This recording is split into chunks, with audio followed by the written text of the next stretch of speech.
Here we are in the EDF Energy London Eye, looking out across the English capital where somewhere in the distance lies Wembley Stadium, venue for this year's Champions League final. Now, last time the big game was played here, Barcelona absolutely stormed it, and they're many people's favourites to be back here come May. However, this year Barca are looking beatable as rarely before. Celtic have done it, Milan have done it. Can, in their quarter-final matchup, Paris Saint-Germain do it? Certainly it looks like the biggest test yet of the Parisians' new potential.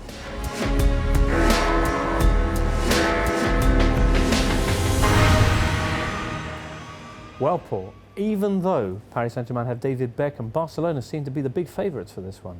Yeah, I think teams have proven though that Barcelona are very much beatable.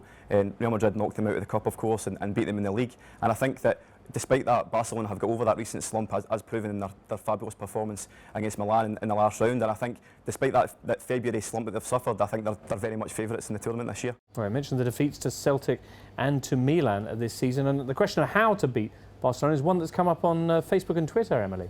Hi James. Yeah, we've been getting our readers' thoughts on the draw with the hashtag AskGoal and questions on Facebook. Connor on Twitter thinks it's going to be interesting to see how Messi fares against who he believes to be the world's best defender, Thiago Silva. And then we've got another tweet from Rami Raji, who wants to know how you guys think PSG can beat Barca over 2 legs. Well, Carlo, that's the question. How do you do it? Well, first of all, PSG need to stay very compact and they need to deny Barcelona space to play. If you watch Milan in the first leg of the last round, there was actually no more than 30 yards separated between the defence and the attack for the entire match. PSG will need to slow down the game, you know, even if it means in the first leg not watering the grass, you know, not cutting the grass. Milan did that and it seems to get under the skin of Barcelona. And, you know, PSG will have to take their chances. I mean, if you look at Milan again, if Niang scores that one-on-one chance at 1-0, Milan are probably going to end up going through. So, you know, there's a lot of things that just need to fall into place. And of course, you need a little bit of luck as well. Now, you've seen PSG a lot this season. Talk about staying compact. Do you think they have the men to do that? I think they have the men to stay compact, but I think it'll be very difficult for them to go through. I think they're very one-paced. They lack width. Everything's through the middle. They're very reliant on 2 players, Verratti in midfield and Ibrahimovic obviously up front.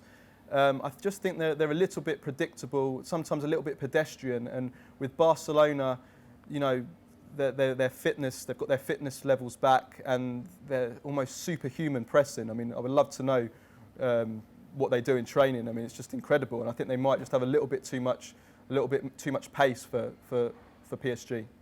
Interestingly, Thiago Silva described as the greatest defender in the world. He's a man with a lot to prove against this, a club he was perhaps unjustly sent off against in the Champions League. Yeah, he is indeed, and I think not only Silva but the entire back four will have to perform to the absolute top of their ability over both legs if they're going to progress.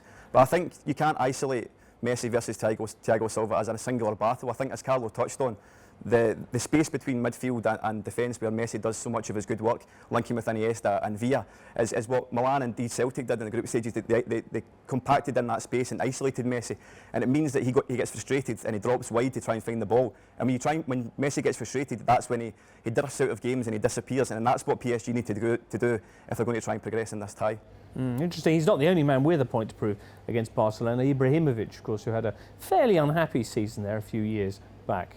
Yes, he's got a point to prove against Barcelona, but also to the Champions League in general. I think a lot of people still believe that for Ibra to be regarded in the same class as Messi and Ronaldo, he needs to collect a winner's medal in this tournament. And I think the reason that he went to PSG is that he looks at the project and he sees this as his final chance to win the trophy. So by all means, he's got a vendetta against Barcelona, you might say, but he also has covets this Champions League title, and I think he thinks he could win it at PSG. There's a whole load of big names at PSG these days, and it's this kind of match that they've spent all the money for. When you look at some of the talent there, Ibrahimovic, Verratti, Lucas Moura, Pastore as well, Jeremy Menez, but it does still resemble a collection of individuals as opposed to the teamwork of Barcelona, though.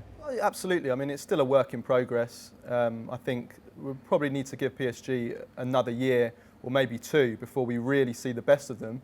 But one thing that PSG do possess is they do possess a lot of individual natural talent. You mentioned a few of them there, but even the likes of Javier Pastore, Jeremy Menez, on their day, if Barcelona have an off day, that they can, you know, produce moments of magic, and so there's enough talent there to make a good tie of this. But I still think you have to tip Barcelona. All right, PSG's biggest game for ages. How big a role, what role will David Beckham play in this?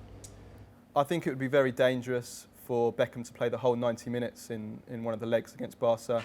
I mean, he did play the full game against Saint-Etienne in the French league, and he started very well in that match, but he faded towards the end. And it's going to be a big step up playing against Barcelona with their intense pressing. I think you can't play Beckham and Verratti in the same team, and if you're going to choose between Verratti and Beckham, you have to pick Verratti. All right, well, that's down to the big question then. Have PSG's owners bought themselves a team that can beat Barca? I think they're building towards one, but I don't think this is a finished article. And I think Barcelona have, as I said earlier, have got over their February slump, and I think they must be considered not only favourites for the tie, but for the competition. All right, do you go along with that, Carlo? I would go along with that. Barcelona are back to full fitness. I think PSG are a little bit too one-paced to really trouble Barcelona. All right. Well, you can get all the latest on this game and all the rest of the Champions League action at goal.com. And don't forget, if you've got any questions about the tournament, just use the hashtag AskGoal.